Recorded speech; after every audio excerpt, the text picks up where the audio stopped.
buenas tardes, buenos días, buenas noches, buenas madrugadas, dependiendo en qué parte del mundo nos estén escuchando en este momento.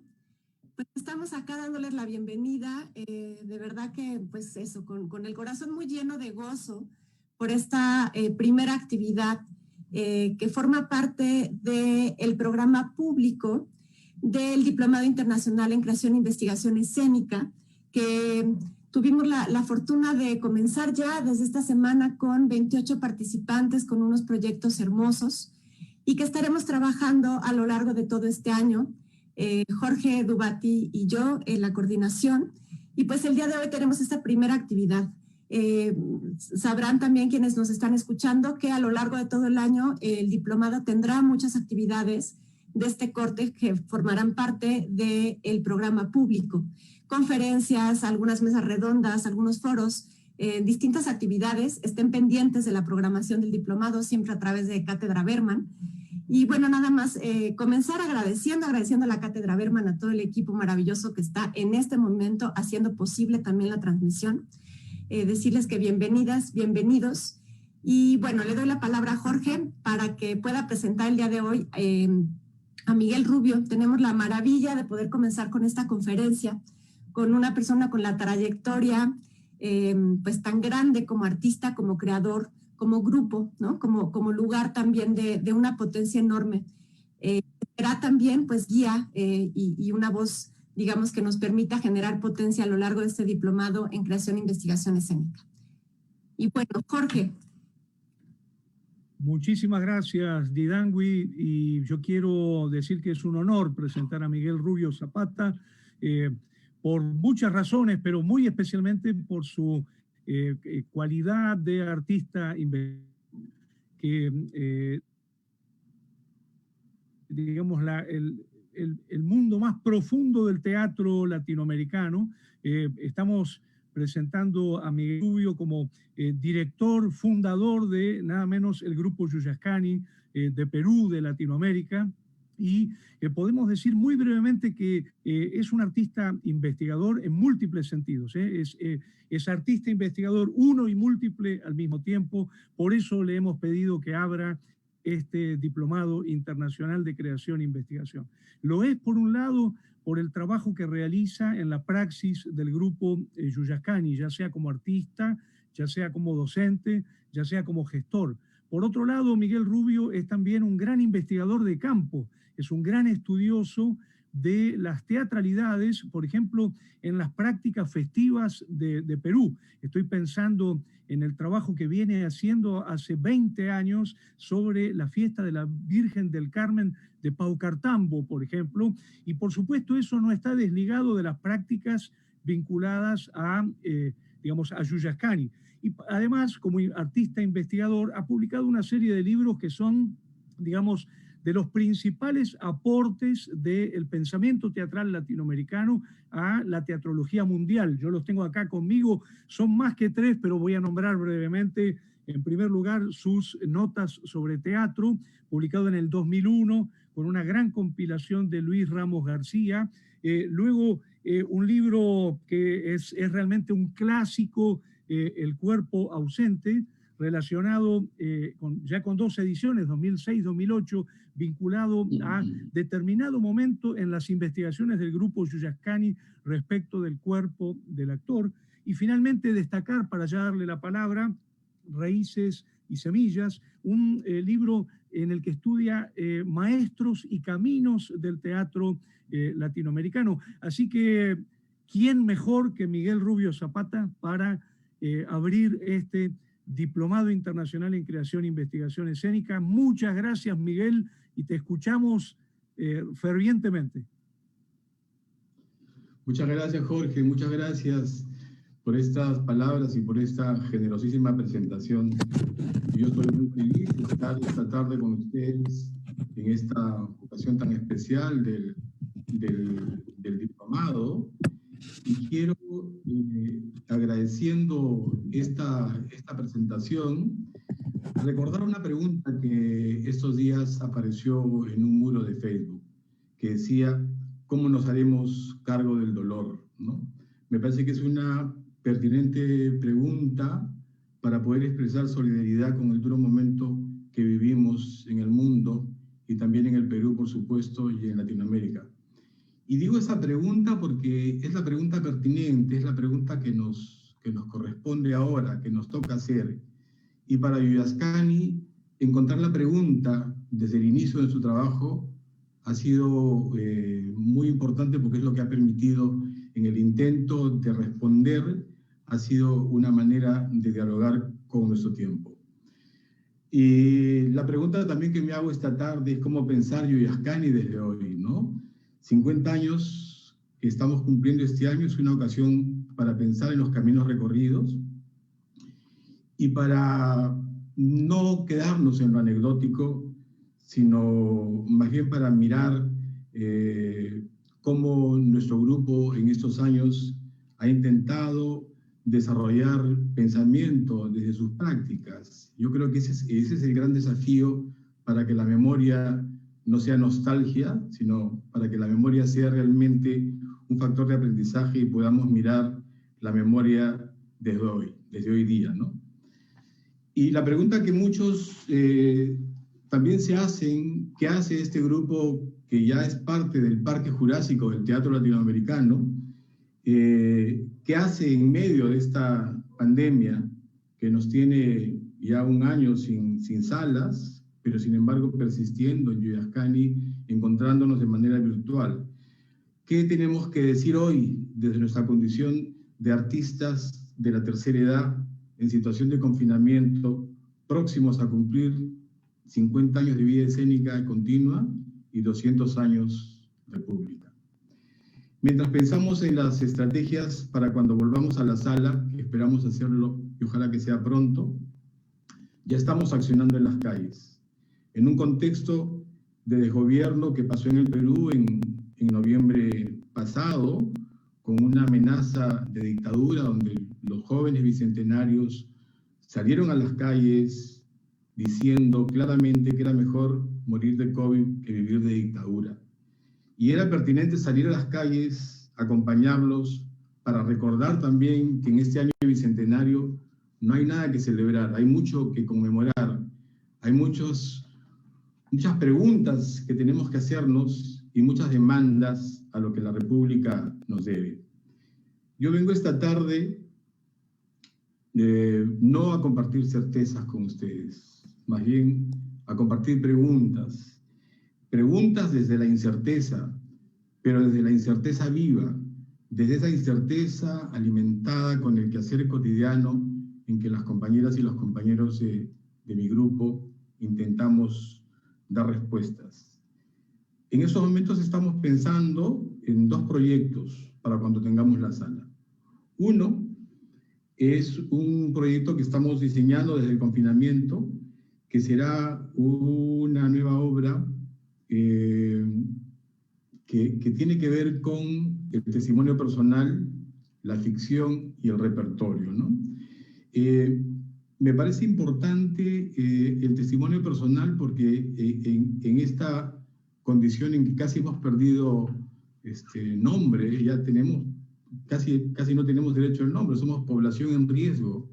Y creo que lo que vimos, ser anciano en el Perú y ser artista, es realmente ser prácticamente la última rueda del coche, y eso yo creo que hay que hablarlo claramente. Por eso ese nuevo trabajo tendrá mucho de testimonio personal, de ficción y de repertorio, porque un teatro de grupo, desde el lugar donde nosotros vemos, tiene un repertorio de obras, y ese repertorio de obras nos permite trabajar con una categoría que en Yuyascani le llamamos postproducción, que tiene que ver con el archivo y el repertorio del teatro de grupo, con las partituras, con las presencias que son cada cierto tiempo revisitadas para generar también nuevos contextos y ver cómo esas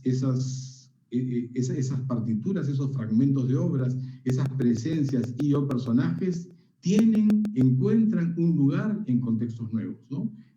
A eso le llamamos nosotros postproducción. Y me parece importante en esta categoría del teatro de grupo hablar del repertorio, porque eso nos permite no solamente crear un espectáculo, sino también asumir una función de crianza, de criar el personaje, de acompañar el espectáculo, de seguirlo modelando, seguirlo guardando en el tiempo, ¿no? Y en estos momentos estamos también trabajando en el archivo. Yuyascan es una palabra quechua que quiere decir recordar, y también estamos haciendo memoria ahora con nuestro propio archivo. Creo que eso va a ser el legado que estamos pensando también dejar a las nuevas generaciones, ¿no? Desde los límites de accionar en el espacio cerrado, estamos remirando el espacio público también, porque pensamos que el espacio público tenemos mucho que hacer, porque es un lugar de encuentro que tenemos que mirarlo bajo estas nuevas relaciones, estas nuevas condiciones del relacionamiento humano, ¿no? Hoy más que nunca necesitamos imaginar el teatro con y desde nuestras comunidades inmediatas, desde el barrio, desde el distrito, desde el vecindario, ¿no? Nuestra creación tendrá que ser resultado de la interacción con la comunidad organizada y exigiendo también el compromiso de las autoridades locales. ¿Por qué lo digo esto? Porque nosotros vivimos en un barrio, en Magdalena del Mar, y creo que todo este proceso de cuidado con el cuerpo, de este proceso de encierro, de confinamiento, me parece que de alguna manera lo debemos usar también para repensar nuevas relaciones en el espacio público. Creo que la sala posiblemente no tiene que ser el único objetivo ni el factor limitante para hacer teatro en la sala o no hacerlo, sino que tenemos que volver a la ciudad, pero volver a la ciudad pensándolo no como un espacio vacío, sino pensando también en la ciudad como un texto, desde su propia dramaturgia, desde lo que está escrito en la arquitectura, en las calles, en los monumentos, ¿no? Porque efectivamente la ciudad tiene dramaturgia y al mismo tiempo es un gran escenario en el cual se tejen vínculos en ese territorio en movimiento. Entonces, nos estamos preguntando, por un lado, creando esa nueva obra para cuando volvamos a la sala, pero pensando también qué implica pensar en el espacio público hoy. Yo creo que eso es fundamental en esos tiempos. Y en el espacio público, me parece que más allá de los monumentos, más allá de las calles, vemos que el espacio público está permanentemente amenazado porque el Estado, el gobierno central y los gobiernos locales no lo cuidan, ¿no? Y no cuidan el espacio público, y nosotros tenemos que ser conscientes que cada vez tenemos menos espacio público. El espacio público está tomado por la actividad privada. Este Estado que no lo alienta, sino que privatiza los espacios públicos, ¿no es cierto? Y tenemos que dejar de entender que el espacio público es un lugar para ir a consumir, y debemos de asumirlo como nuestro, como un espacio de recreación y del compartir. Hoy más que nunca que el espacio público es un lugar de miedo y sobrevivencia, más que otras veces. Pensamos nuestra respuesta como la extensión de lo privado, privilegiando el compartir antes de la espectacularidad. Yo creo que eso también es un gran desafío, no pensar en el espacio público como la única posibilidad de hacer teatro en la calle, ¿no? Sino más bien pensar como un nuevo compartir bajo esta otra cultura del razonamiento humano y de los cuerpos que aparece ya en el espacio, ¿no? Entonces, volver al espacio implicará estrategias para compartir bajo esas nuevas relaciones y pensar en muchas maneras de asumirlo, ¿no? Decía yo que las posibilidades de accionar en el espacio van más allá de una práctica artística que produce y reproduce formas convencionales del teatro. No solo se trata de hacer teatro en la calle, sino de generar nuevas relaciones de juego, representación y/o contemplación. Porque sabemos que el espacio se construye, se transforma y se puede volver también en otro espacio, ¿no? La base para que suceda el acontecimiento, como dice nuestro amigo Jorge Dubati, es que la gente reunida en un territorio pueda habitar lugares, encontrar zonas para el contacto y resignificar sitios. El lugar del espectador es una zona de experiencia.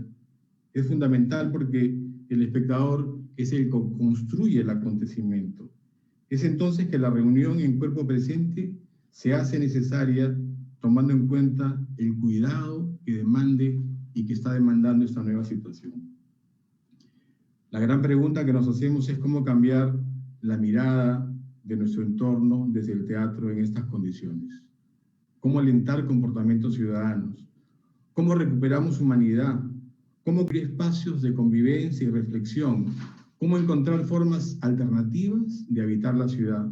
Cómo accionar diciendo que otros mundos son posibles. Desde nuestro lugar de trabajadores escénicos, ¿cómo podemos contribuir a responder las preguntas, a responder esta pregunta? Se trata entonces de diseñar, de preparar acontecimiento para lograr experiencia artística. La experiencia es algo que vivimos con todos nuestros sentidos y que podemos guardar como un recuerdo perdurable.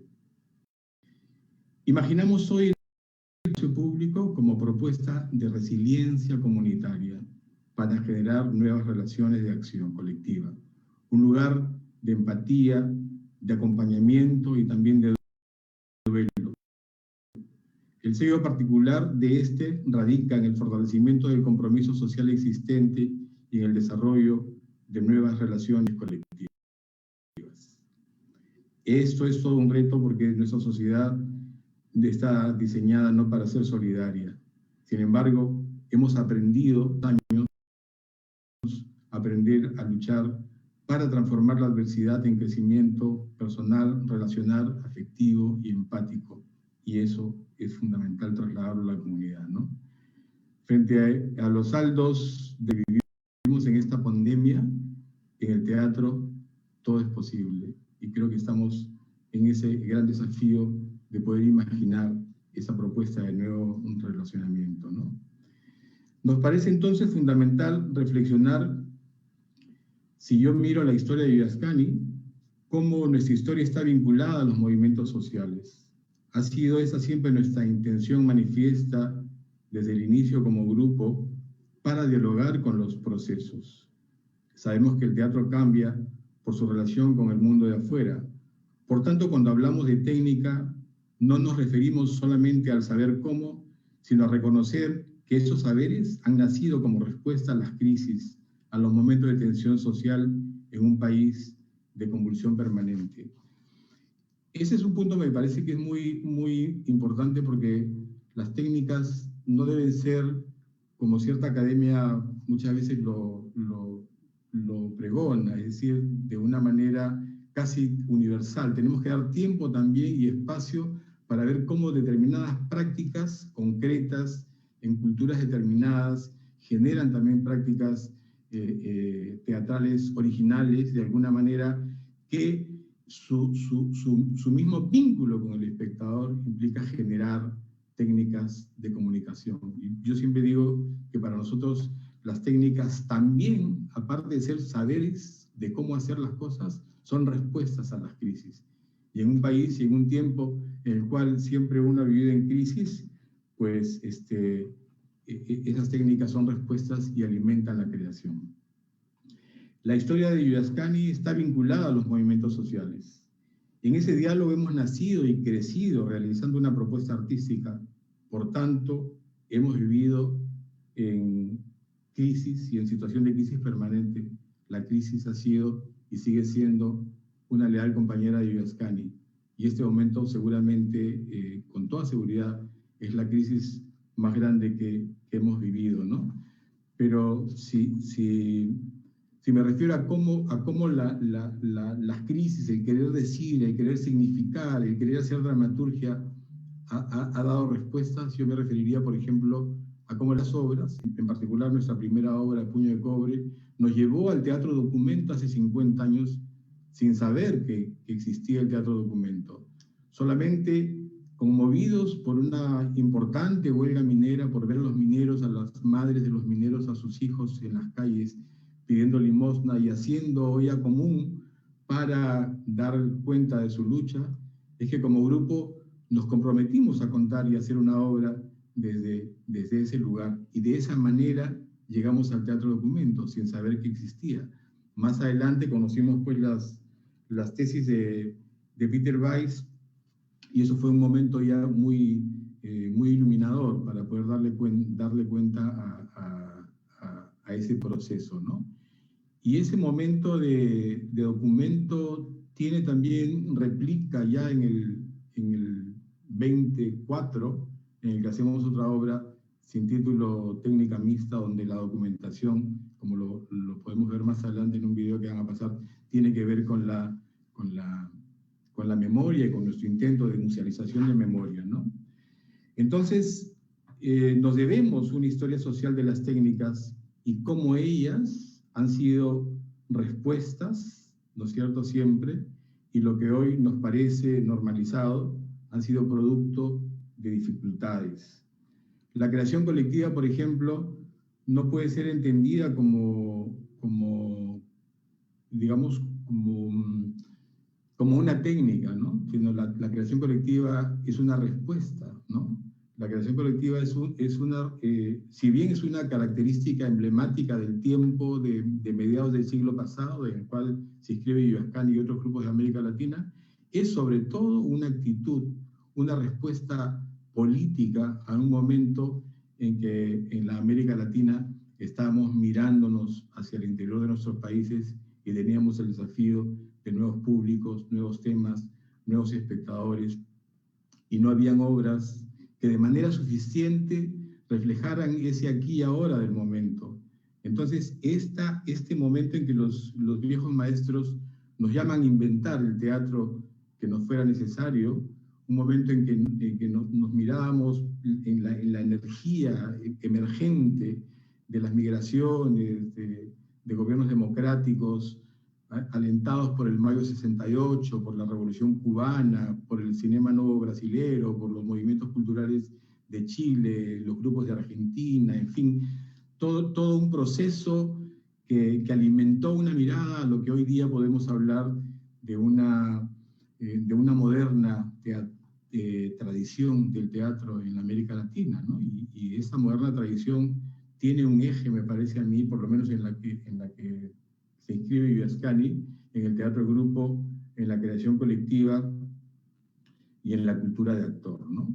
Esa fusión entre creación colectiva y teatro de grupo hace que aparezca un nuevo actor. Y cuando digo actor, digo actriz también, ¿no es cierto? Un nuevo actor, una actriz que se hace responsable de lo que dice y hace sobre el escenario. Yo creo que esa actriz y ese actor, autor, ¿no es cierto?, esa actriz creadora, esa categoría nueva del teatro, que yo cuando digo está normalizado es porque los jóvenes ahora les parece muy normal que exista el entrenamiento, el training personal, la creación desde el momento, desde el aquí y ahora, ¿no? Pero ha habido un tiempo en que eso fue cuestionado y dejamos de repetir libretos y dijimos, vamos a crear el teatro desde poner el cuerpo en el espacio, desde la deriva, desde salir a las calles, desde sentir el momento social y político de nuestro tiempo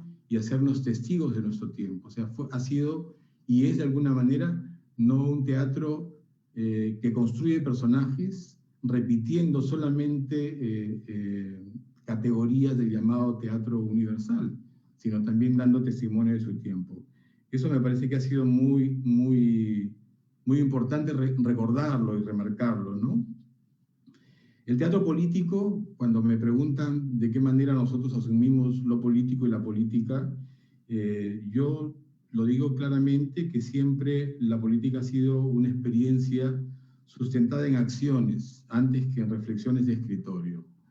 Antes que pensar la política, hemos accionado, y eso ha sido determinante en nuestras obras, en nuestra pedagogía, en nuestro repertorio y en las técnicas que usamos, ¿no?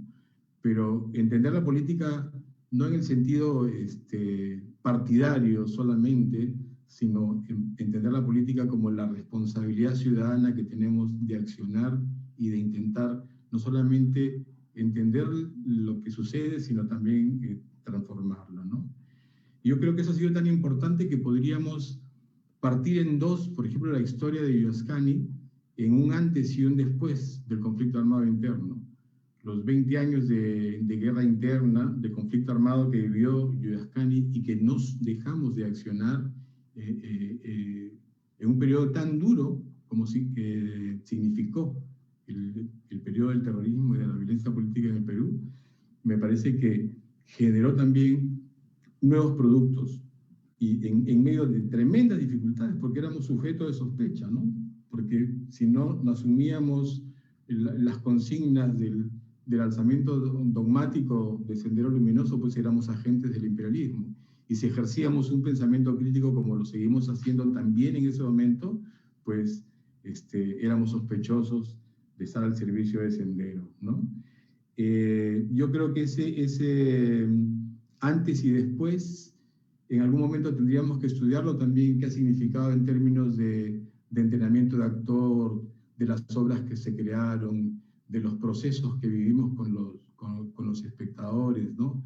De las calidades de energía, desde ese primer Yuyascani de puño en alto, cerrado, rígido, hasta un Yuyascani 50 años después, donde más bien una energía circular, un tiempo de preguntas, antes de un teatro que afirma categóricamente, ¿no? Que enuncia categóricamente. Yo siento que todo ese proceso de madurez y de persistencia y de vida que todavía compartimos tiene mucho que ver también con esa escucha a ese nuevo espectador al que fuimos a buscar por todo el país. Y ese nuevo espectador también significó una gran crisis, la crisis del final del conflicto armado interno, cuando Yuyascani es convocado por la Comisión de la Verdad y Reconciliación para acompañar el proceso de las audiencias públicas, y nos preguntamos nosotros qué tenía que decir el teatro, qué podíamos hacer nosotros desde el teatro en un momento en que ya los protagonistas no eran los artistas, no eran los políticos, sino que solíamos hablar en nombre de las víctimas, sino eran las víctimas que directamente con voz decían al mundo, daban su testimonio. Yo creo que ha sido un proceso un momento de crisis que nos hizo entender y volver a nosotros mismos para encontrar nuestra propia voz también, nuestro lugar propio, nuestro lugar de enunciación, no solamente en la representación del otro, sino también ver qué voz era la voz del creador, la voz del artista, la voz del ciudadano. Entonces, ese punto de quiebre que significó acompañar las audiencias públicas de la Comisión de la Verdad nos llevó también a crear obras como Rosa Cuchillo, Adiós Ayacucho, Antígona, una Antígona trabajada con el poeta José Watanabe, que recorrieron todos esos espacios donde se hacían las audiencias públicas y que tanto donde se iban a realizar como en el momento en que se hizo, ¿no? Y estas tres obras que tienen que ver con el cuerpo, con la ausencia del cuerpo, con el duelo, con la falta de enterramiento, con la historia tan desgarradora como es la historia de Rosa Cuchillo, de una mujer que aún después de muerta sigue buscando a su hijo desaparecido en los tres mundos, o de Adiós Ayacucho, como un campesino muerto, masacrado, mutilado, convertido en un montón de huesos, viaja desde Ayacucho, desde el sur andino hasta Lima, a pedir al presidente de la República que le devuelva las partes de sus huesos que le faltan para darse sepultura, ¿no? Son obras como Adiós Ayacucho, que tienen 30 años hecha ya con el mismo actor que la creó, y obra que no ha dejado de hacerse, porque realmente siempre es pertinente pues, para los espectadores, para hacer del teatro también un lugar de memoria.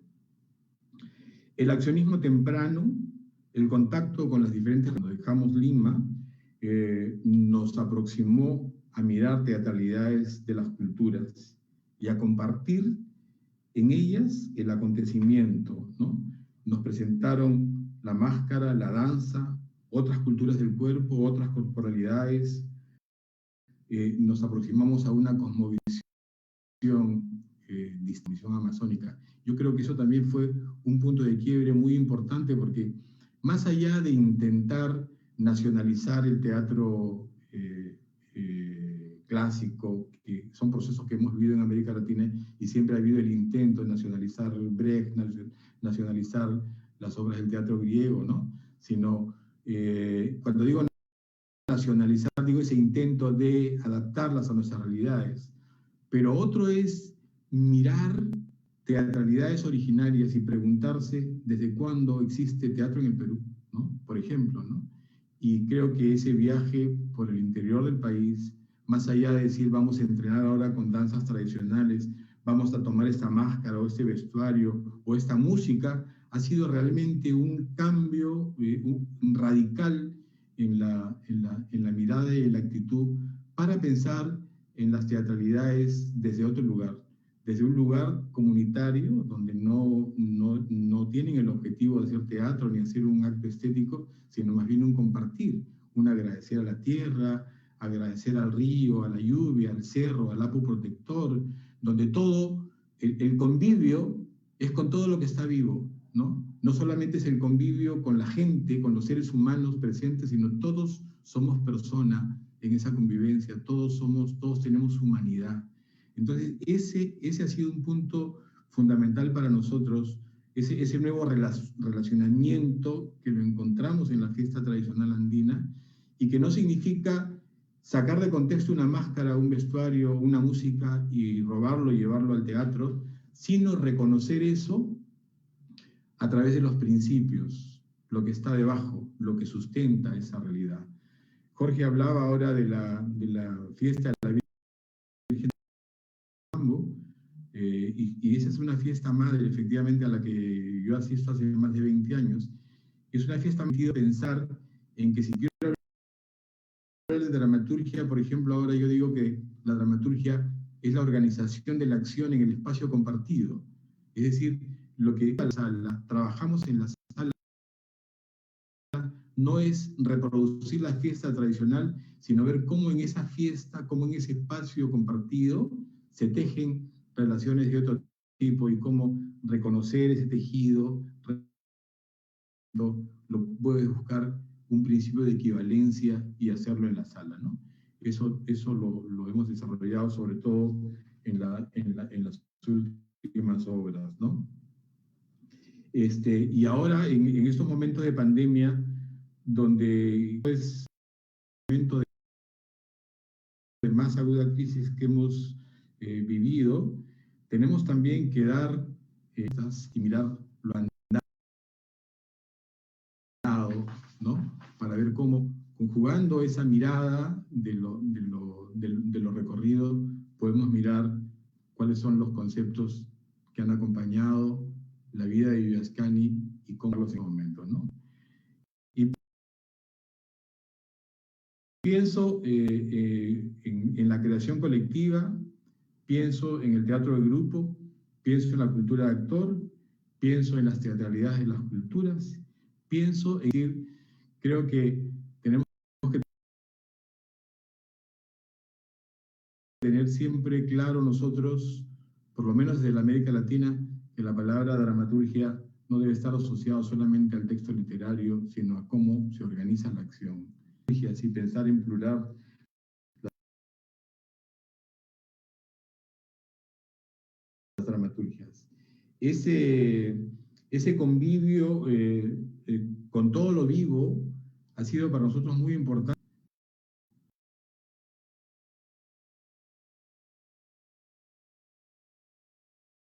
Del contacto físico, sino de entender lo que está detrás. Por ejemplo, la cosmovisión andina, que no es el cielo, sino es el mundo de afuera, el mundo de arriba, de fuera de nosotros, el mundo que es el Hanak Pacha, el mundo de abajo, que no es el infierno, sino es el mundo de las profundidades de la tierra, que es el Uju Pacha, y el mundo de acá, que es el Kai Pacha, ¿no? Entonces, todos estos tres mundos existen paralelos, están relacionados y están de manera simultánea, y Silvia, la investigadora boliviana tan interesante, esta mujer maravillosa que es Silvia Rivera Cusicanqui, habla de un cuarto mundo, ¿no? el mundo de la incerteza, justamente, ¿no? Que condensa el misterio de la vida, ¿no? Y que eso se negocia con ritualidades, ¿no? Pienso que el entender que detrás de una danza, que detrás de una máscara, que detrás de una música hay una cosmovisión, ha sido fundamental para no separar la forma de la espiritualidad que la conlleva, ¿no es cierto? O sea, hay detrás de esa forma una promesa, un agradecimiento, una manera de vincularse con el mundo más allá de la forma. Yo creo que esas teatralidades de las culturas nos plantean realmente grandes desafíos al actor y a la actriz para repensar incluso su propio entrenamiento, o sea, cómo generar, por ejemplo, equivalencias de estas energías de los tres mundos en el entrenamiento, ¿no? Es una pregunta que nos hacemos en sala siempre y que trabajamos, ¿no? ¿Cómo repensamos la función del actor no solamente como alguien que repite y que hace un texto? Esa dicotomía de separar la mente del cuerpo es imposible en la tradición andina. Entonces, nosotros creemos que un actor para el Perú tiene que ser un actor que danza, ¿no? Porque si tenemos una historia que es una cultura que originaria no conoció la literatura escrita, la escritura literaria, sino que reconoció otras formas de escritura, ¿no? Escritas que están en la danza, en el telar, en el tejido, en la cerámica, en el muro, otras maneras de dar testimonio de memoria y de escritura. Entonces, ese actor que danza es fundamental, es fundamental. Por eso el entrenamiento pasa para nosotros por la danza. Y además también esta condición de un actor mediador. Y eso viene de que el danzante dice que pone el cuerpo para que sea el Apu, la deidad tutelar de la comunidad, el río, el cerro, el agua, la piedra, ¿no es cierto?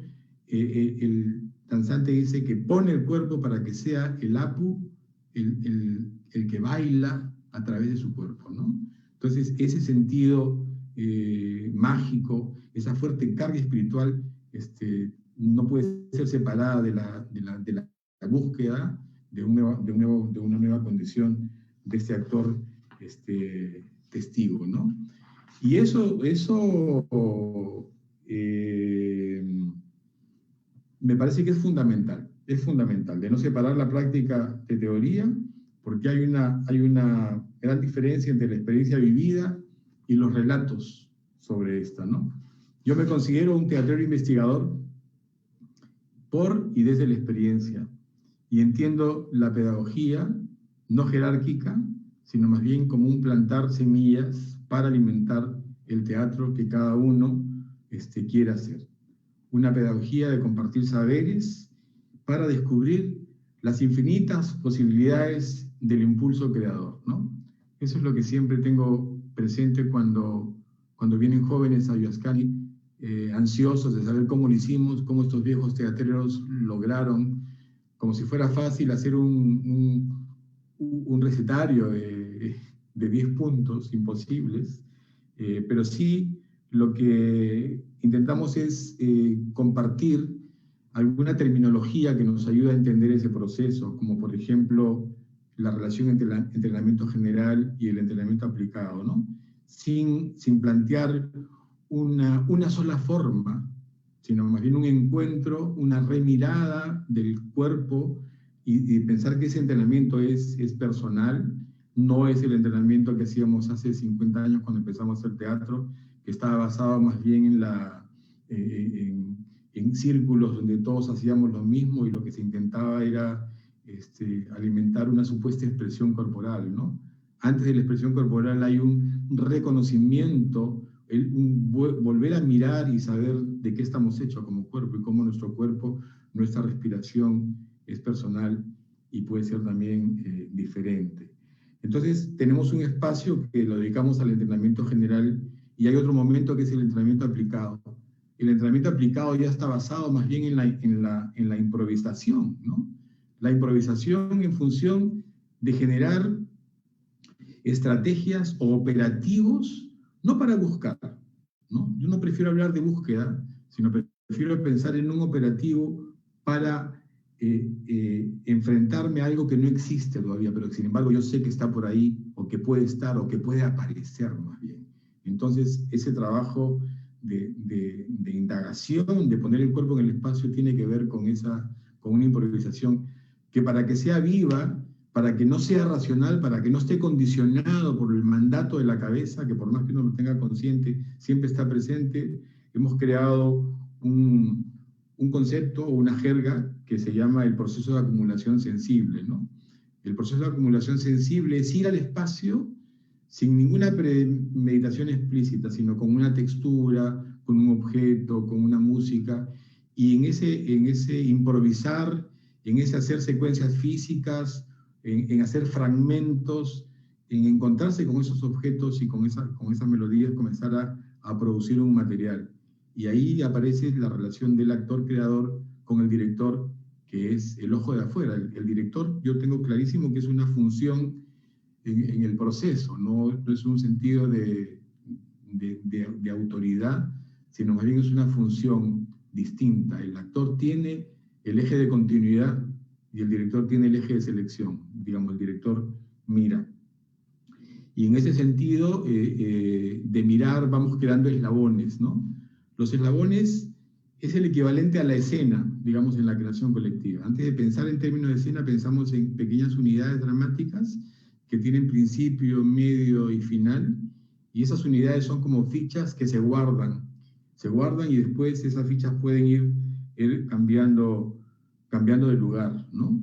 Así, para encontrar ahí un tejido dramático donde la dramaturgia no sea solamente lo narrativo, sino puede ser también lo orgánico, ¿no? Lo que ocurre y que no está premeditado, lo que de pronto aparece y el actor, el director, el que está compartiendo ese espacio se sorprende. O sea, no es lo que muchas veces lamentablemente sucede en los teatros, en que los jóvenes actores se van preparando más bien como, se entiende la creación como una formación de estereotipos, ¿no? Para ser funcionales al sistema. Yo creo que el sentido de investigación es fundamental, que el actor, que el joven actor y actriz desde el principio entienda que es un creador y que desde convocar desde su cuerpo en el espacio puede ser un inventor del teatro que necesita, ¿no? También en estas corporalidades que han sido y siguen siendo importantes en la vida de Villaskani, creamos un espacio que se llama el CREA y el RECREA, ¿no? El CREA, digamos, es el cuerpo codificado, que lo hemos aprendido con danzas orientales, danzas tradicionales, porque el guardar el cuerpo codificado es fundamental, pero no olvidar también el cuerpo espontáneo, ¿no? Entonces generamos una dinámica entre la tensión que genera una y otra instancia, ¿no? Entre el cuerpo codificado y el cuerpo no codificado, que digamos un cuerpo espontáneo. Pero eso como que esos dos niveles alimentan el uno y el otro, ¿no? Yo creo que todas estas prácticas han enriquecido fundamentalmente al actor. El actor, la actriz son el sustento del trabajo en nuestro grupo. Nosotros hemos creado ahora una serie de conferencias escénicas donde cada actor y cada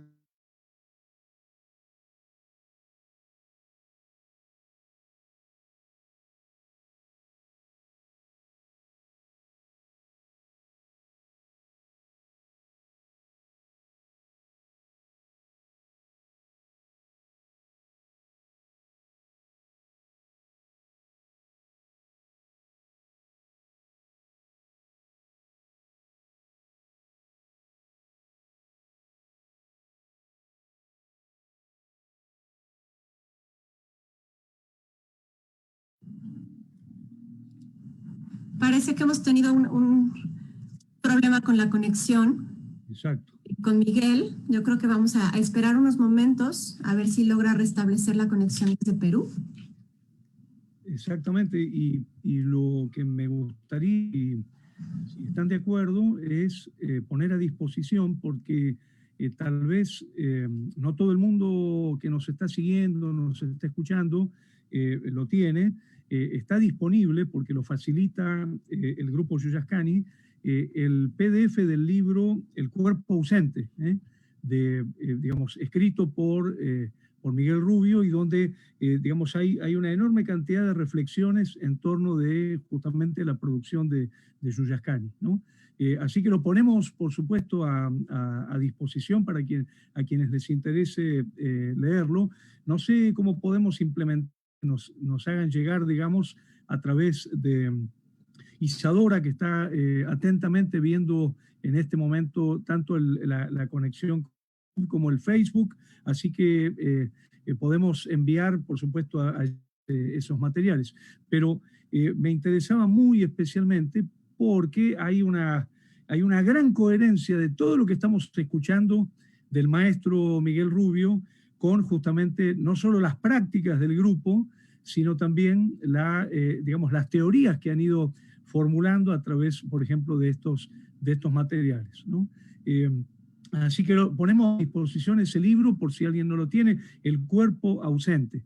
Dice justamente Miguel en este libro que ha ido, bueno, que consideran el cuerpo del actor el centro digamos, del acontecimiento teatral, y que a lo largo de la historia del grupo Yuyascani ha ido cambiando digamos, la construcción, la relación, la cosmovisión de ese cuerpo, ¿no? Algo que estuvo apareciendo recién. Bueno, y que uno de los momentos fundamentales va a ser el año en el que aparece todo el tema del conflicto armado. Ahí lo tenemos a Miguel Rubio nuevamente. Perdonen, pero esas jugarretas que nos hace siempre la tecnología. Bienvenido, adelante, Miguel. adelante. Bueno, para darle performatividad a la presentación. Decía que esta dramaturgia plural, ¿no es cierto?, que es el gran desafío de nuestro actor. Yo creo que un actor y una actriz que transita en un tramado de tensiones fronterizas, ¿no?, entre lo que es la escritura literaria, en textos escénicos que son conclusión de procesos, en el testimonio, en la oralidad, la ritualidad, el acto estético, la práctica política, el accionismo, el cuerpo como soporte de información, el cuerpo exhibido, el que conduce la acción, el actor testigo antes que un actor funcional al sistema, ¿no?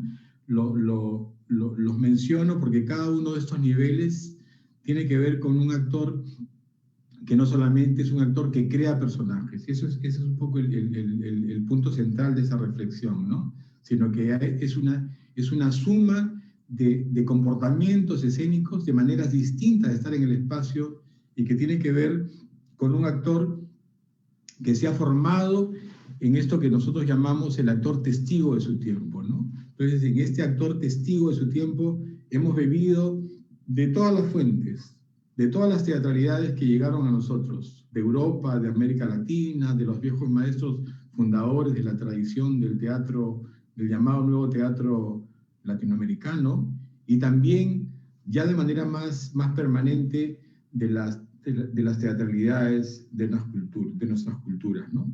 Y lo señalo porque me parece que es importante recordar que el teatro es una construcción cultural históricamente determinada, ¿no? Me parece que una teatralidad comunitaria debe saber incorporar también en todo este proceso las nuevas generaciones, ¿no? Todas las nuevas y las viejas generaciones. Lo generacional creo que es solamente un dato, ¿no?, como nos enseñan las culturas originarias. Sin embargo, me pregunto siempre qué tenemos que decirle a los jóvenes, como esta vez, ¿no? Yo diría que tienen que vivir su tiempo, que la experiencia artística es intransferible, que cada quien tiene que aprender a aprender y encontrar en ese aprender a aprender su impulso creador y responsabilizarse de manera ética y estética con la vida. Muchas gracias.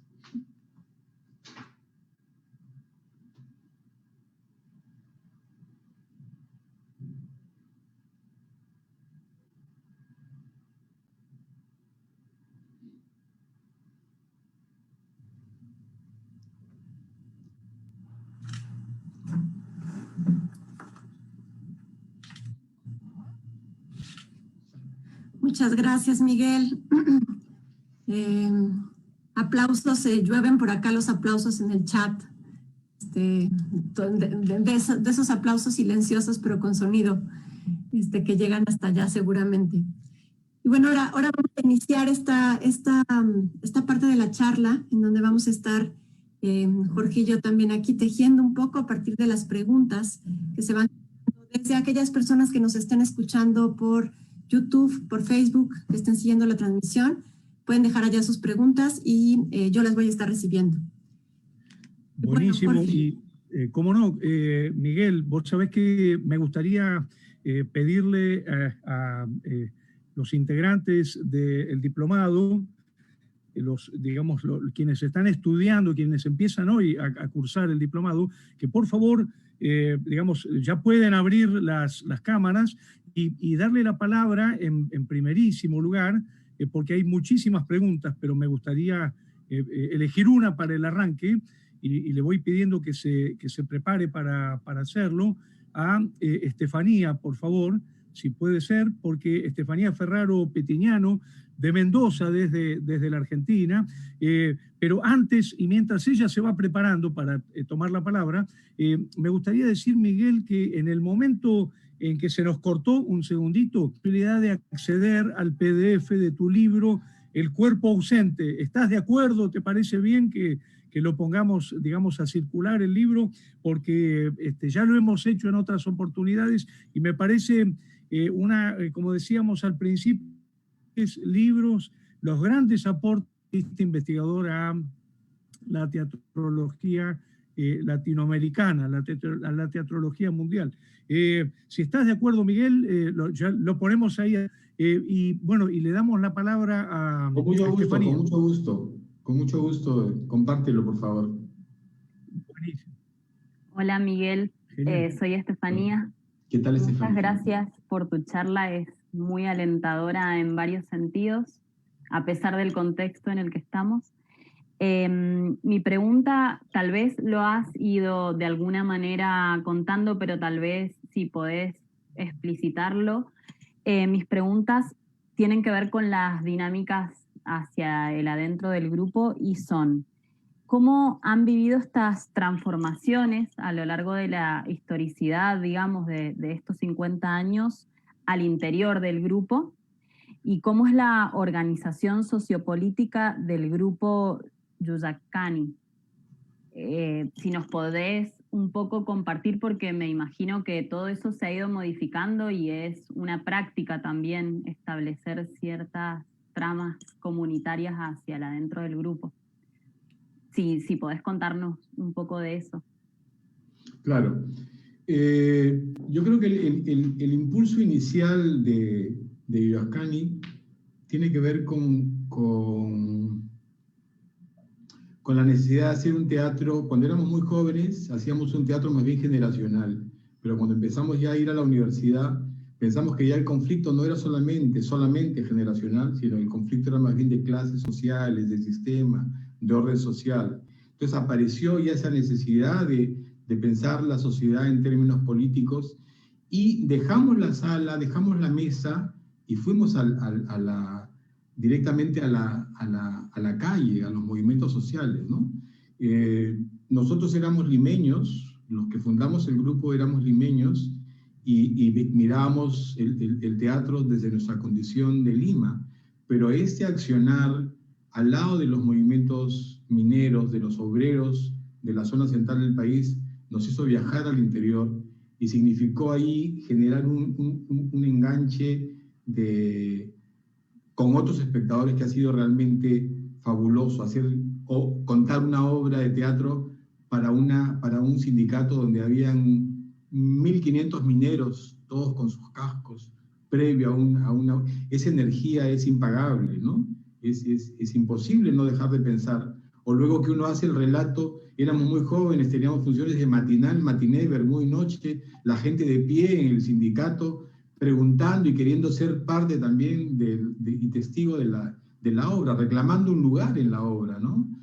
Eso fue muy importante para nosotros porque significó también consolidar una vida de grupo muy, muy cerrada en el principio, ¿no? Con una estructura de alguna manera rígida, una estructura militante, una estructura en la cual el grupo no fue muy abierto, ¿no?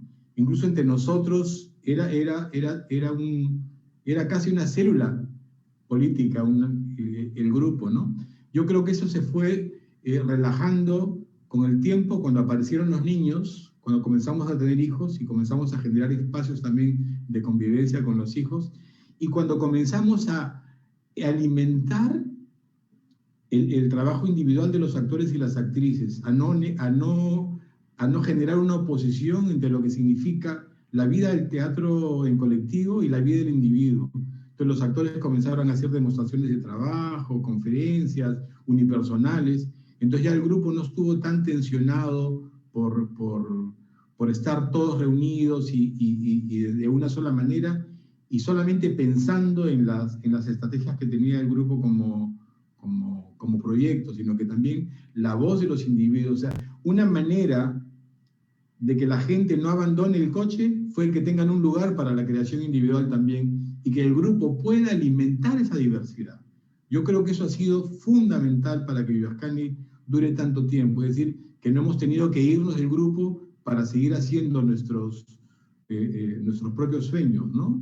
Y ese alimentar, esa experiencia personal, yo pienso que ha sido fundamental, y ha sido también un desafío tremendo porque ha sido lidiar con las diferencias, ¿no? Que imagínense, una convivencia matrimonial es tan difícil, y una convivencia de una comunidad de creadores que se ven todos los días es multiplicar ese matrimonio. Pero la única posibilidad es dar con absoluta libertad, confianza y el hablar claramente, ¿no? Entonces yo creo que eso ha marcado las transformaciones en el grupo. El otro tema que ahí me parece importante también es cómo las mujeres del grupo definitivamente son el motor en Viviascani, como al principio los hombres en Viviascani no entendíamos por qué las compañeras querían hacer talleres de autoestima con las mujeres de los barrios, querían tener un discurso propio desde su condición de mujer. Eso fue un momento de tensión fuerte, ¿no? Pero creo que fue muy importante también para que nosotros remiremos, los hombres del grupo remiremos nuestro lugar y podamos tener una relación de convivencia armónica, crítica y de cooperación. Entonces yo creo que las transformaciones al interior del grupo se dan por este encuentro de diferentes. Bueno, creo gracias. Que esta pregunta se vincula con otra que formula Carlos Schmidt. No sé, Carlos, ¿te animás a hacer el que sí? Sí, buenas tardes, gracias, don Jorge. Hola, ¿qué tal, Carlos? Buenas tardes, maestro Rubio, un placer estar escuchándolo. Me impactó mucho la frase con la que inició usted, esta que dice, ¿cómo nos hacemos cargo del dolor? Y es muy fuerte, en el sentido también de que yo lo pienso al revés, y el dolor nuestro, y el dolor que estamos pasando, digamos, si lo vemos muy a lo pandémico, pero también hay un conflicto que puede tener el artista, que puede vivir el artista constantemente. Lo pienso porque siempre me ha intrigado mucho que entre más torturado el artista, pienso en pintores, pienso en músicos, pienso en escultores, bailarines, entre más torturados, más creativos son. Entonces, mi pregunta va por ahí, no viendo los conflictos que están alrededor nuestro, sino los que están más cercanos a nosotros, los que están internos a nosotros, los que están dentro de nosotros. Y ese conflicto, ¿usted qué pensaría si la angustia, el dolor, las crisis personales son un punto para crear, son un punto para poder producir? Yo siento que somos individuos y somos también comunidad al mismo tiempo, ¿no? Entonces pienso que en una colectividad como la de Viveascani, la crisis personal ha tenido también un tratamiento, o sea, nos hemos sentido acompañados en nuestras crisis, ¿no? Yo creo que el haber en nuestras crisis personales, que las hemos tenido, y obviamente que las tenemos, ¿cómo no? Y entre nosotros y nosotras mismas, en 50 años ha habido muchos momentos de crisis. Pero hemos aprendido también a capear la crisis, es decir, a no escondernos a la crisis. Además, la crisis genera la necesidad de respuesta. Y la crisis de un enfrentamiento te invita a una resolución. Y yo creo que la crisis también es de alguna manera una oportunidad para ver o te quedas en la crisis o cómo superas la crisis, hasta, como sucede en el drama también, ¿no? Porque el drama también es una sucesión de conflictos y resolución de conflictos y eso va construyendo una estructura dramática, ¿no? Yo creo que esa manera de entender el teatro y la vida y no separar, no decir quédate con tus problemas fuera de la sala y acá hablamos de la obra, ese dar lugar para que esta comunidad también se reconozca en su precariedad de la condición humana, me parece que eso ha sido muy importante también para tomarlo en cuenta, ¿no? Más aún con el conflicto armado interno, cuando Viveascani tuvo que dejar de salir al interior porque era motivo de sospecha, o sea, a las regiones, incluso afuera de los barrios, y comenzamos a hablar, a mirarnos hacia nosotros mismos y a enunciar desde nosotros mismos. Yo creo que ahí hay lo que Magali Muguerza llamó en algún momento el viaje al interior del individuo, ¿no? O sea, cómo cambia el paradigma sociológico al paradigma antropológico y cómo el lugar del actor y de su conflicto personal también aparece y tiene también una voz y se responsabiliza y encuentra ese lugar de enunciación y desde ahí, como dicen los chinos, la lengua va por donde duele la muela, ¿no? Entonces nosotros creo que hemos de alguna manera sabido lidiar o incorporar el conflicto personal y tratarlo en el colectivo. Nos peleamos mucho, pero nos extrañamos también bastante, ¿no? Nos extrañamos bastante. Y eso yo creo que esa tensión es la que nos permite seguir juntos.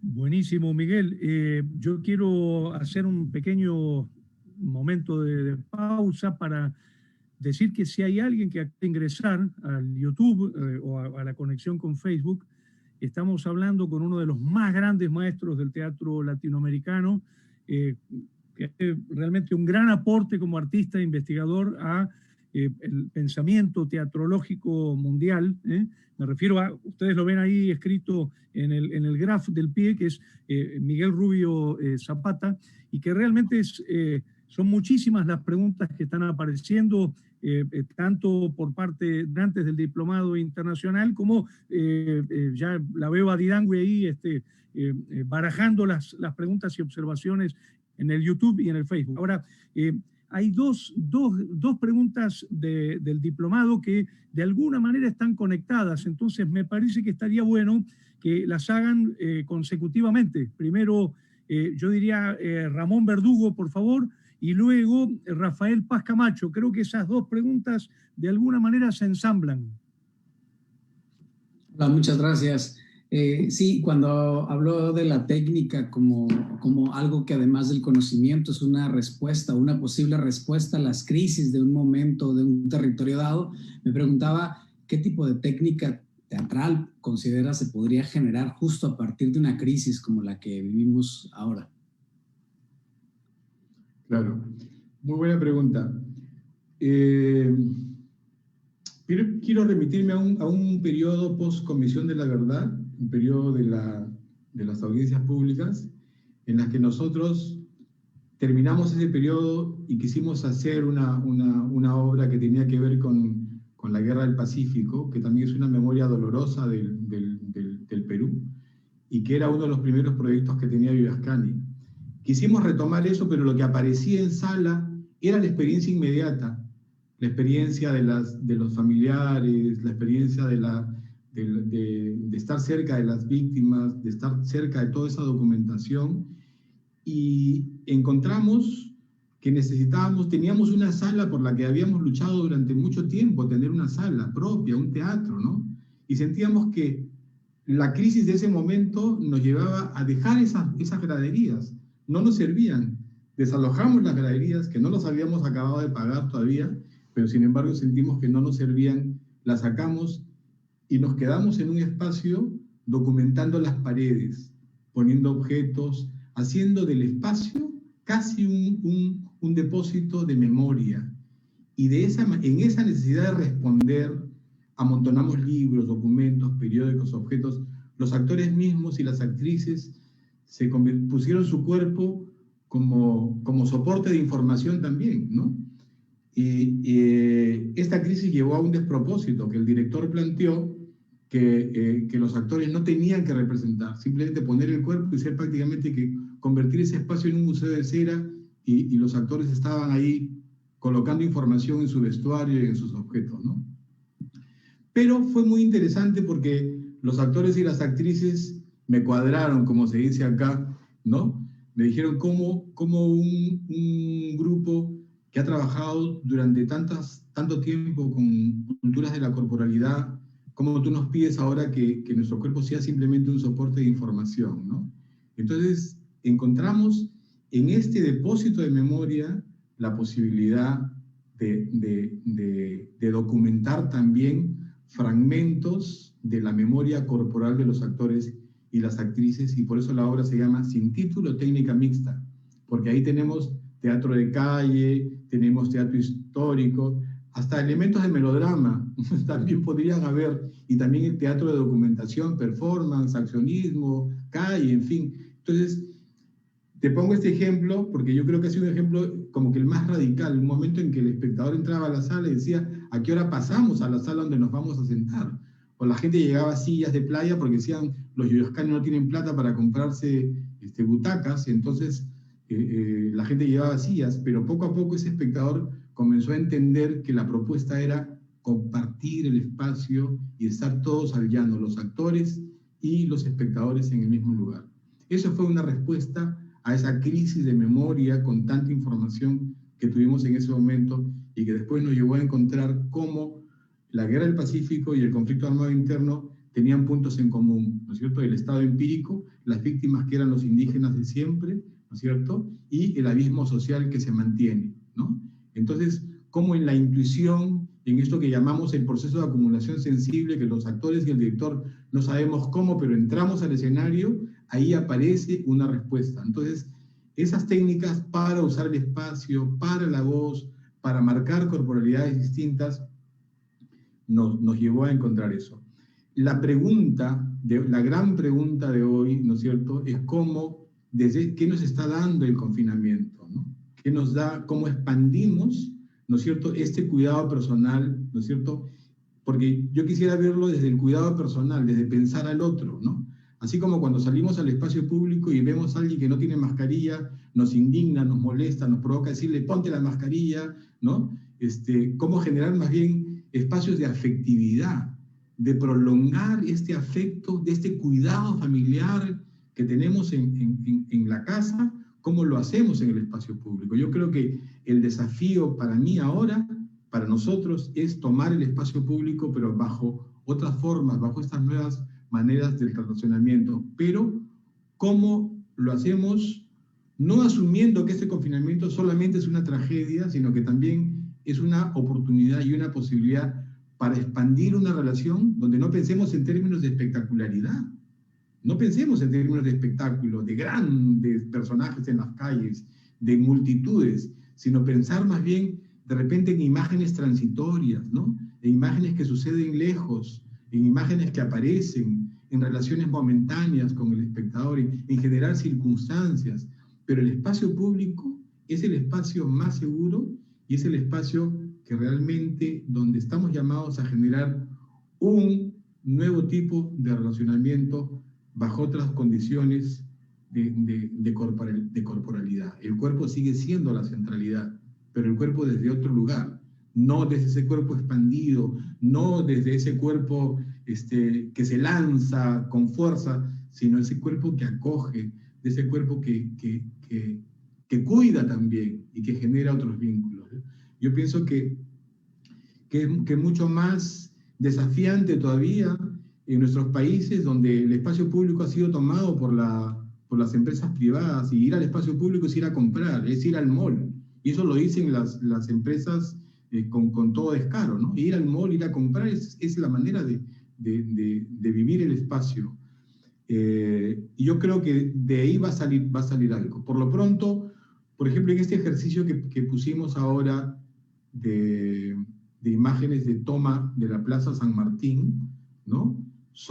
Estamos tomando la plaza como si fueran escenarios simultáneos, ¿no? Entonces, el grupo ha convocado a artistas, a colegas, amigos de otros colectivos, que les llamamos aliados, y con ellos tomamos y nos quedamos no haciendo un gran círculo todo el tiempo, sino vamos intercambiando los espacios y después hacemos un gran final y desaparecemos, ¿no? Siento que es por ahí. Yo tengo preguntas como las tienen ustedes, ¿no? No estamos ejercitando todavía de manera suficiente, porque no podemos. Recién hoy día se han dado medidas de levantamiento de la cuarentena a partir del lunes, pero imposible accionar. Sigue siendo prohibido. No hay protocolo para hacer teatro en el espacio público, mucho menos en salas, ¿no? Pero sí estamos pensando en esas estrategias de resignificar, de hacer apariciones pequeñas, y desde ahí generar nueva producción. Maestro Miguel Rubio, muchas gracias por la charla de hoy. Y en ese sentido, las preguntas ligadas tienen que ver precisamente con esta crisis de la presencia que estamos viviendo el día de hoy. ¿Cómo lo ha enfrentado Yuyachkani? ¿Y qué cosas se han tenido que replantear al interior de Yuyachkani a partir de esta crisis? Bueno, en primer lugar, nosotros tenemos una casa muy linda en Magdalena del Mar, que también es un espacio de resistencia, porque volvemos al espacio público y volvemos al tema de cómo los alcaldes, las autoridades locales no tienen empatía con la memoria de nuestra ciudad. Nuestra casa es una casa que tiene 100 años y es la única casa que queda en toda esa cuadra. ¿Por qué? Porque ahora el alcalde, por prácticas corruptas, ha dado licencias donde no debía y se han construido edificios inmensos. Entonces, la casa de Yuyachkani es una casa de 100 años de vida, pero que es al mismo tiempo un espacio de resistencia. Entonces, pensar la casa ahora, nosotros no vamos a la casa de Yuyachkani hace un año, pero nos reunimos mínimo 3 veces por semana por esta vía para seguir creando, para seguir generando material y accionar de vez en cuando en prácticas en el espacio público. Sin embargo, estamos tramando, no sé si escuchaste, yo conté algo de la nueva obra que vamos a hacer, una obra que recoge un principio de lo que nosotros llamamos la instalación escénica, ¿no? Que es la unión de dos palabras, de la instalación que viene de las artes plásticas y lo escénico que viene del teatro. Entonces es una instalación escénica en movimiento donde posiblemente los espectadores serán transeúntes en medio de unas vitrinas o de espacios de exhibición donde los actores podrán interactuar con los espectadores a partir de 3 elementos, ¿no? El testimonio personal, el repertorio del grupo, la historia de Yuyachkani y la República, los 200 años de República y cómo nos encontramos alrededor de eso. Entonces, en este tejido de materiales de diferente origen hay que hacer dramaturgia. Hay que hacer dramaturgia del testimonio personal, de lo ficcional, de los materiales de archivo del grupo y de la nueva relación con el público a través de estas vitrinas, ¿no? Vitrinas como que nos remiten a la exhibición humana, ¿no? A las exhibiciones humanas coloniales, a las que vio Artaud en Holanda cuando vio a los balineses y generó una gran impresión, ¿no? Y yo creo que estoy como que motivado por esa impresión y motivado también por las ferias de inmigrantes que yo veía cuando era niño en los barrios, la mujer barbuda, el hombre con tetas, el hombre gorila, en fin, esos actos de encierro mágico donde los espectadores iban a ver esta exhibición de seres especiales. La diferencia es que ahora es una autoexhibición voluntaria, ¿no? Una autoexhibición voluntaria y vamos a generar también memoria con esas otras memorias de exhibición. Eso. Bueno, pues yo voy a dar lectura a algunas de las preguntas que están surgiendo y que están desde allá, desde el Facebook, desde los espectadores y espectadoras que nos están siguiendo y que están vinculados también con esto.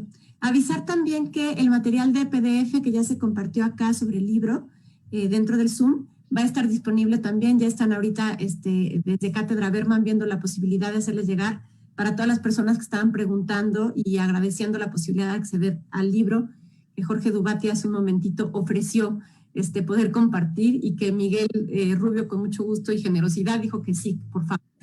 Entonces, bueno, ya estará por ahí disponible. Pregunta Mariana Landa, ¿cómo se ha modificado la noción de espacio escénico de representación desde el confinamiento?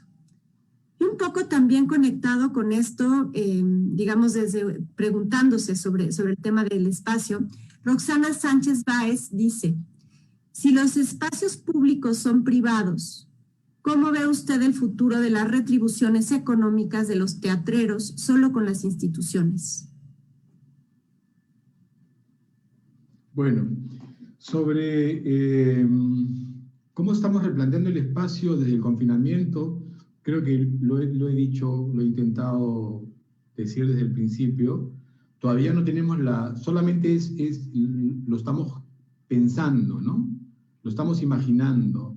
No tenemos la posibilidad de la práctica porque no existe todavía, no existe la posibilidad de hacerlo. O sea, no existen protocolos ni para abrir la sala ni para hacer esas prácticas. Pero sin embargo nosotros, y voy a recordar lo que dije en noviembre pasado, donde hubo una amenaza de dictadura militar, perdón, no fue militar, no, de una dictadura,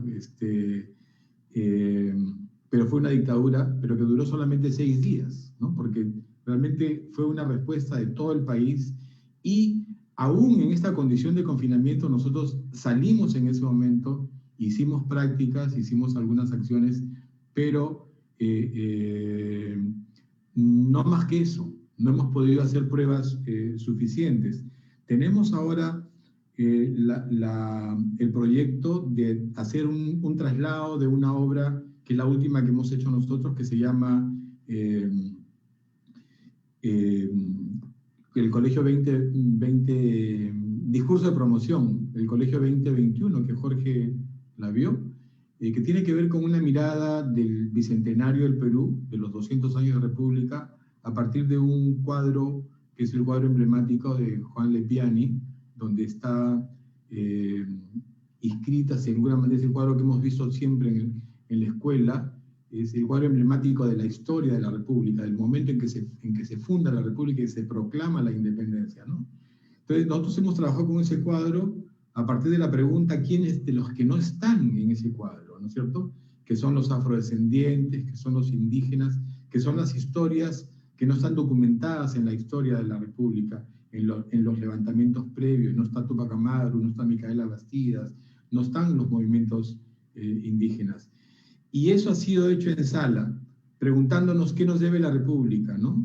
¿Qué nos debe la República? ¿Cómo no hay nada que celebrar? Porque eso es un Estado fundado en la exclusión, ¿no es cierto? Ese es un país que no incorpora todas sus sangres, no incorpora su diversidad. Y acá algún presidente se atrevió alguna vez a hablar de ciudadanos de segunda categoría, ¿no?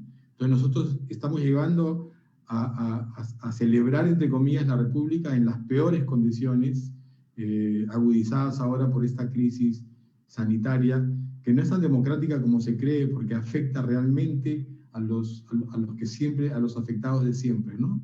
Los sectores del pueblo, las comunidades indígenas, los que no tienen una casa, no tienen agua para lavarse las manos, no pueden hacer trabajo en computadora, por gente que se gana el día a día, el plan en el día a día, ¿no? Para poder vivir. Entonces, pienso que esa noción de cómo necesariamente vamos a tener que salir de la casa, pero cómo buscas espacios de equivalencia, eso es lo que estamos intentando hacer en estas pequeñas incursiones que hacemos ahora en en la calle, ¿no? Y sobre lo que nos espera sobre el tema de la retribución, una gran pregunta sobre el tema económico, una gran pregunta. Una gran pregunta que Yuyascani en 50 años siempre ha tenido que inventársela, cómo vive, porque Yuyascani no tiene un auspicio permanente ni público ni privado permanente, ¿no? Este año, por primera vez, nosotros hemos recibido en un proyecto concursable, presentando un proyecto al Ministerio de Cultura, concursando, y hemos recibido un financiamiento para hacer una obra, pero no es la práctica. Es primera vez que recibimos un auxilio mínimo del Estado para hacer una obra. Entonces, me encantaría tener esta respuesta.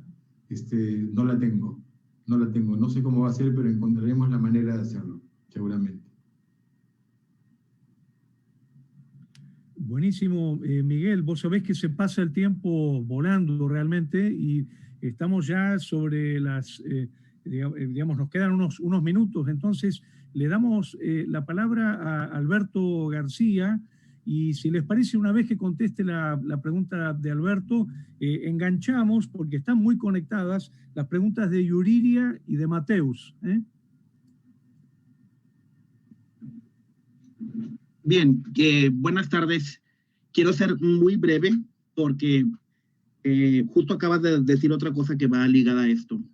Hablabas acerca de este cuadro donde se hacía la pregunta de qué les debía la República y me refiero a que mi pregunta es esta y te voy a decir por qué después está ligada. Hablaste acerca de una equivalencia de lo que sucede en la comunidad y lo que se lleva a escena. Comentas que detrás de una danza hay una cosmovisión donde no debemos separar la forma de la espiritualidad. En tu experiencia, ¿cómo se logra este lenguaje corporal de lo visto en el campo para llevarlo a la escena?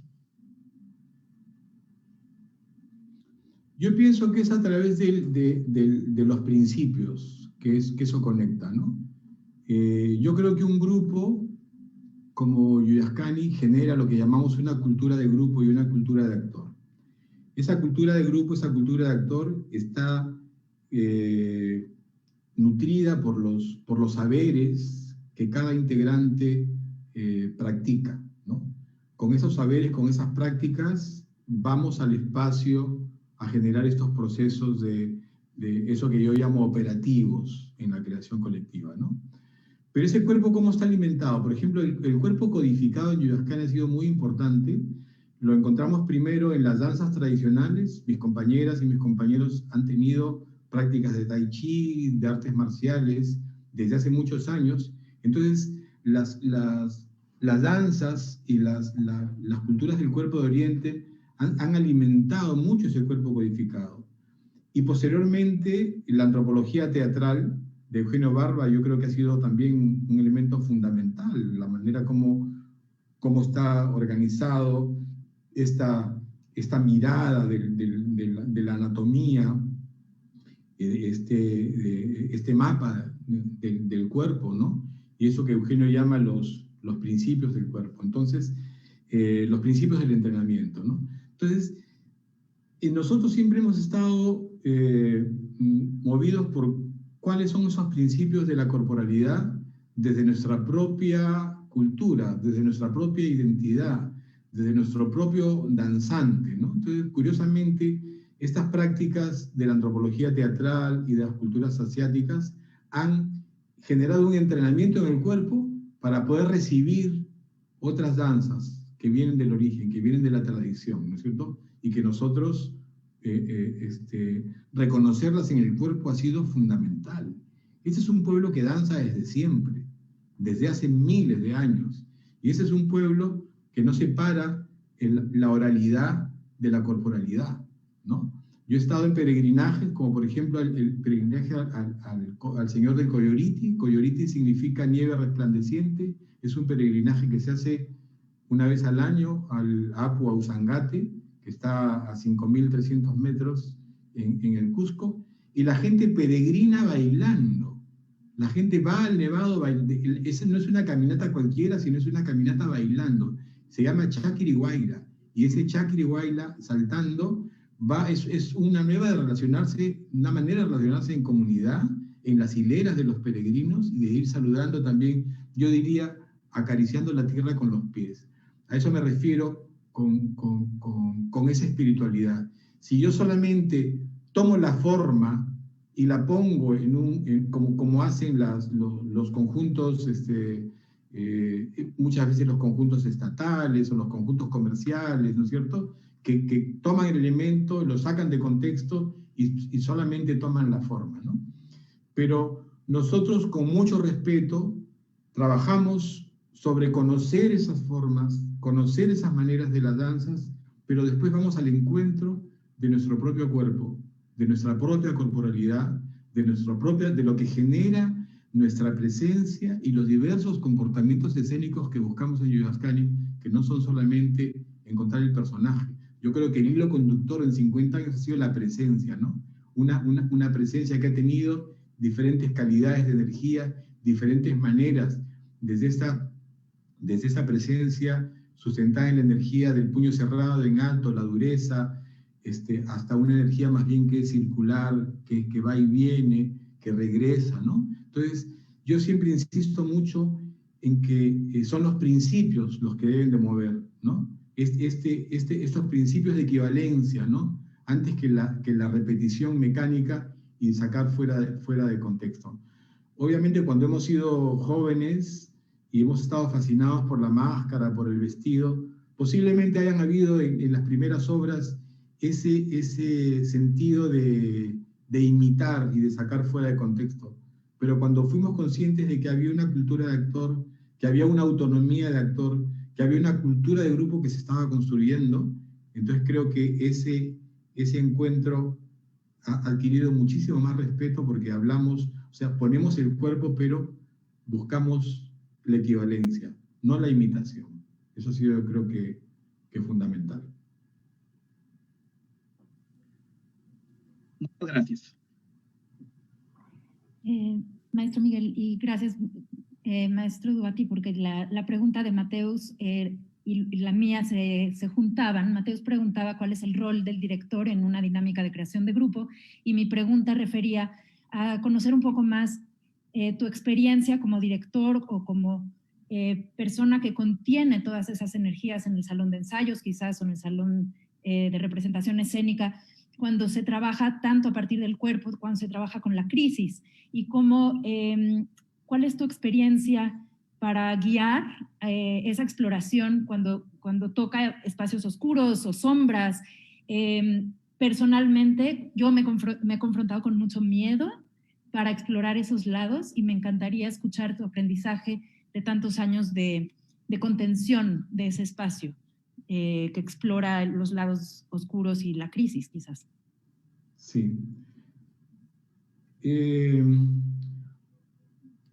Yo recuerdo cuando estuve una vez en China, invitado por la Ópera de Pekín, y tuve la osadía de aceptar hacer un taller para los bailarines de la escuela de la Ópera de Pekín. Fue una experiencia maravillosa. Pero en una de las sesiones, la directora de la escuela me dice: maestro, el día viernes usted va a poder presentar sus personajes en el auditorio, ¿no? Yo palidecí, y le dije, tomé aire, respiré, y le dije: yo no soy actor, yo soy director. Y la maestra me dijo: ¿y cómo usted enseña lo que no sabe? Eso me pareció fundamental, porque me devolvió a mis orígenes, cuando en Yuyascani todos hacíamos todo. Yo también era actor, pretendí ser actor. Yo dejé de ser actor porque reconocí que era demasiado tenso, ¿no? Y un actor tenso, como decía Antunes Filo, es como pintar con un pincel con cola, ¿no? Es imposible soportar un actor tenso en el escenario. Pero yo encontré mi lugar en ser el ojo de afuera, el que pueda acompañar el proceso de los actores. Pero cuento este proceso, esta experiencia de la Ópera de Pekín, porque eso me permitió mirar mi propia precariedad, mirar mis propios temores. Yo soy muy tímido, profundamente tímido, ¿no? Yo acepto esta conferencia porque me la pide mi amigo Jorge, pero no porque sea muy muy feliz necesariamente. Todavía tengo pánico escénico, debo confesarlo. Pero entonces, desde ese lugar, yo puedo buscar empatía con mis compañeras y con mis compañeros, ¿no? Y sobre todo ser muy autocrítico, porque en los primeros años yo recuerdo haberles pedido tonterías a los actores, cosa que recordar ahora me daría vergüenza pedirle a los actores y las actrices lo que yo les pedía desde la ignorancia, porque la ignorancia es muy, muy atrevida. Pero cuando hemos ido creciendo en la confianza y valorando ese espacio personal de investigación que tienen los actores, yo creo que lo mejor que puedo hacer ahora yo es acompañar el proceso de mis compañeros. Al principio en Yuyascani el rol que tengo ahora era el rol de coordinador, porque considerábamos que el director era asociado con el autorismo, con cierta verticalidad, ¿no? Y luego cuando entendimos que era una función diferente, ¿no? Y que no era una autoridad, sino que era más bien era un ojo que intentaba mirar el todo, yo creo que ahí ha habido un cambio. Pero ahora yo creo que siento que vuelvo a ser coordinador, ¿no? Porque siento que lo que hago es acompañar los procesos. Yo cuando un actor hace una propuesta le digo, ¿así lo quieres hacer? ¿Eso te parece? A ver, busquemos otras posibilidades. Y yo creo que ese acompañamiento, claro, de repente lo estoy recordando de manera muy amable, no siempre es así, ¿no es cierto? O sea, mis compañeras que me están viendo seguramente podrían dar testimonio de eso. Pero yo creo que si uno tiene claro que es una función distinta, que como decía el gran maestro Enrique Buenaventura, el actor tiene el eje de continuidad, porque el actor produce, ¿no? Y el director tiene el eje de selección. La mirada del director es la mirada del espectador. Como dice Eugenio Barba, el director es el primer espectador. ¿Qué verdadero es ese, no? Yo funciono siempre como espectador, ¿no? Y un espectador que además es un espectador dual, no solamente porque soy geminiano, sino porque también tengo una saludable paranoia para poner en el escenario diferentes entidades del niño, del viejo, del sordo, del mudo, del experto, del espectador vecino, y poder desde ese lugar también generar una complejidad de miradas de espectador, ¿no? No es fácil, pero se construye. Sobre todo, se alimenta en el proceso del no saber. Yo creo que si el reconocer que no sabemos, ¿no? Que si el actor, yo creo que su mejor disposición es de no saber cómo, y del director también es no saber cómo. Si vamos desde ese lugar de que no sabemos cómo y que lo vamos a encontrar en el espacio como actitud, yo creo que es mejor. Miguel, vos sabés que ya pasamos las 1:30, entonces tendríamos que ir cerrando, pero muy generosamente nos dan unos minutitos más, entonces yo quería pedirle, ya para ir cerrando, a Mateus si quiere aportar algún otro matiz de lo que era su pregunta al respecto, y si les parece cerramos con la pregunta de Nora Huerta. Muchas gracias por la respuesta. Yo solo quisiera preguntar ¿cómo juegan entonces las otras figuras? No lo sé, diseñadores, iluminación, ¿cómo juegan dentro de ese proceso de creación en grupo de Yuyascani? Eso se va encontrando entre todos los que estamos en el proceso, ¿no? No hay necesariamente un iluminador o un vestuarista que llega al final, ¿no? Yo creo que generalmente reciclamos mucho material, tenemos un gran depósito de objetos, de trozos de telas, de accesorios, y con eso vamos construyendo, con esas texturas vamos aproximándonos a la obra, ¿no? Y cuando ya necesitamos algo más definitivo, pues llamamos al experto, ¿no? Pero nunca llega al final, ¿no? Nunca llega al final, o sea, no es ese teatro que al final llega el vestuarista y el día previo al estreno recién los actores están conociendo la ropa. Generalmente son retazos, son pedazos de tela con las que vamos trabajando. Igual con la iluminación, ¿no? En los ensayos mismos se va probando, ¿no? Vamos trabajando con la con la iluminación también como una manera de escribir, y con la iluminación necesaria, ¿no? Yo recuerdo mucho lo que decía Brecht, ¿no? Decía que la luz debería de estar de tal manera que todos puedan verse en el espacio. Yo nunca abuso de la oscuridad para generar, entre comillas, espacios mágicos y de que el espectador se salga de sí mismo, sino que el espectador se vea. En la propuesta que tenemos ahora, los espectadores se miran y todos compartimos. Entonces, hay dirección de luz, pero como orientación, más bien, ¿no? Porque yo trabajo con el concepto de simultaneidad y foco. Generalmente cuando dirijo, todo sucede al mismo tiempo, ¿no? Pero hay un foco. Y ese foco lo acompaño con la luz o con el sonido o con alguna estrategia de llamar la atención sobre ese espacio, pero todo sucede de manera simultánea, como en la vida, ¿no? Cuando uno va en la calle, todo sucede de manera simultánea, pero aquello que a uno le llama la atención por alguna razón hace foco. Entonces, yo creo que la luz ayuda justamente a ese foco.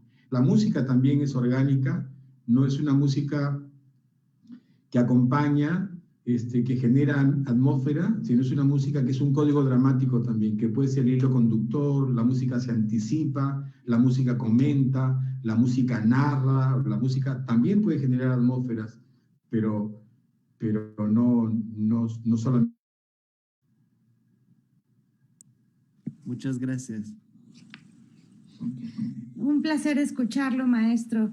Y por último, la pregunta sería si hay algún espacio dentro de las prácticas de estas dramaturgias y la práctica de grupo para la sátira y el humor, considerando las bufonerías o el espíritu festivo del carnaval o la violencia de la farsa, es decir, la risa catártica, si se integran, cómo se integran y qué hay allí.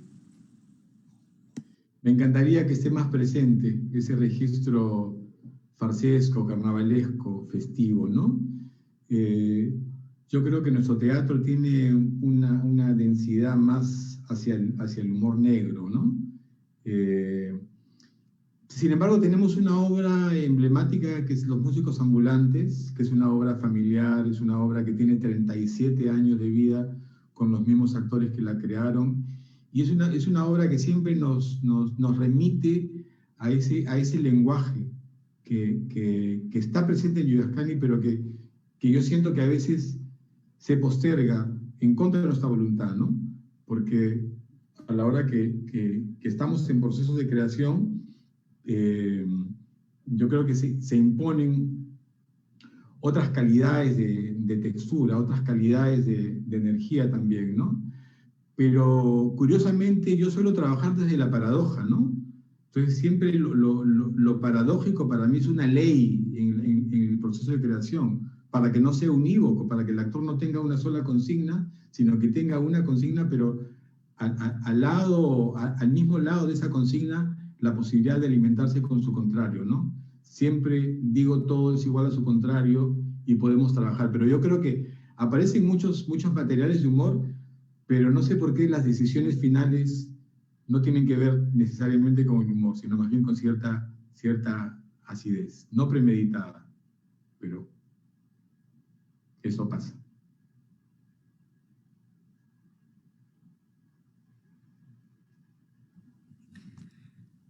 Bueno, pues ya estamos sobre el tiempo. Hay una última pregunta del público que quizás se podría contestar de manera breve, ya para despedirnos también.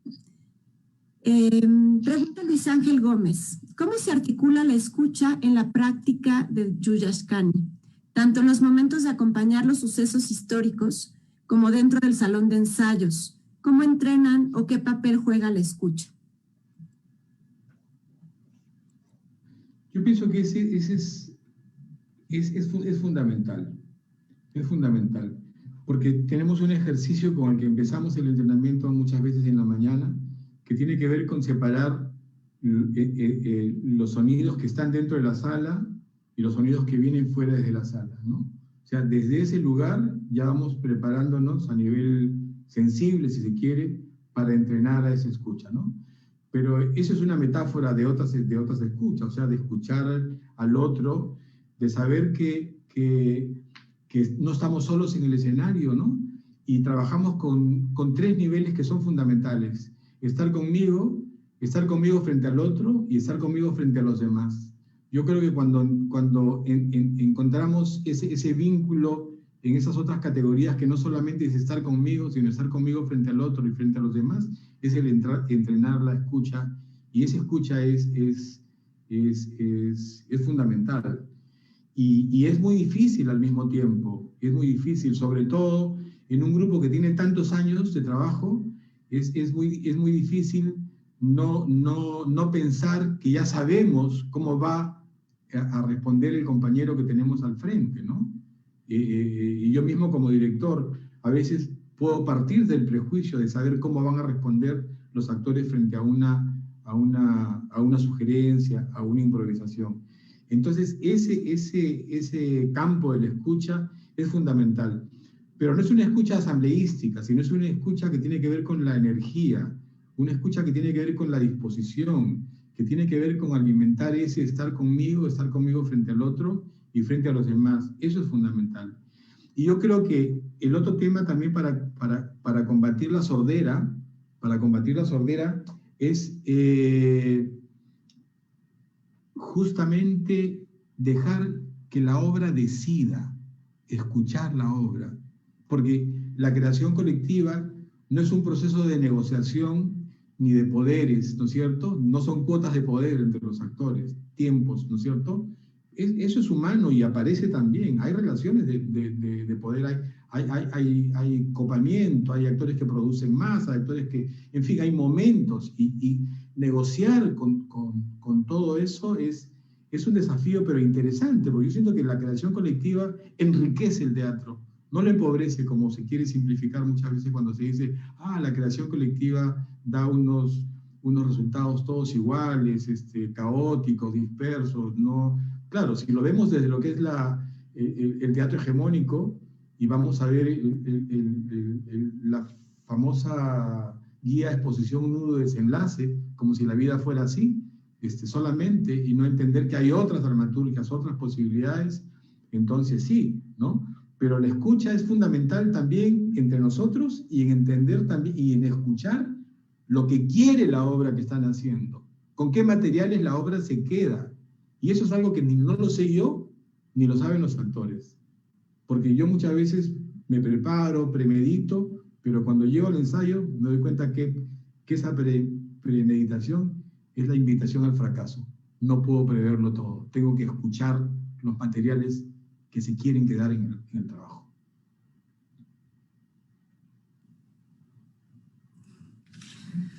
Muchas gracias, Miguel. Ha sido pues un placer esa escucha, justamente. Quizá comenzar comprendiendo que la escucha va más allá de la escucha del oído, ¿no? Con la que la asociamos tan frecuentemente, ¿no? Comprender que somos organismos de escucha, que toda nuestra epidermis lo es, ¿no?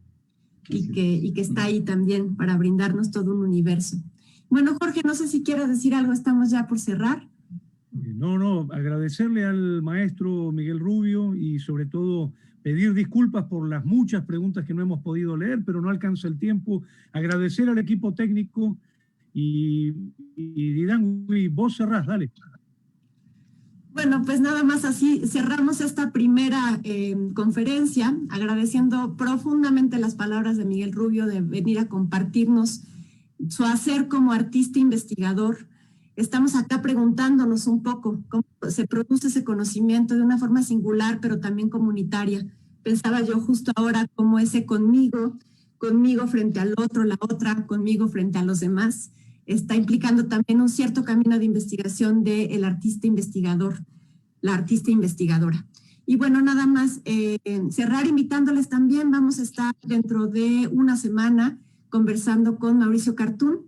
Estén atentas y atentos pues al programa público de este diplomado. Agradecerle muchísimo a Jorge, a todos los participantes del diplomado que están acá, sumándose en esta conversación tan rica que es de ustedes, y a todas las personas que nos han estado escuchando también en ese segundo nivel de expectación. Como decíamos, gracias a todo el equipo de Cátedra Berman, especialmente también a Mariana Gándara.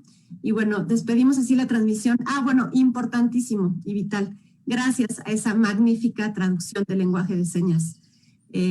Gracias por acompañar con el gesto, por acompañar tan sentidamente y de una forma tan entregada y tan comprometida también este espacio, hablando de escuchas. Y bueno, gracias y buenas noches. Y aplaudimos al maestro, si les parece, abriendo los micrófonos. Gracias. Gracias, Miguel. Gracias, muchas gracias. Muchas gracias. Muchas gracias. Un abrazo. Gracias. Obrigado. Muchas gracias. Muchas gracias.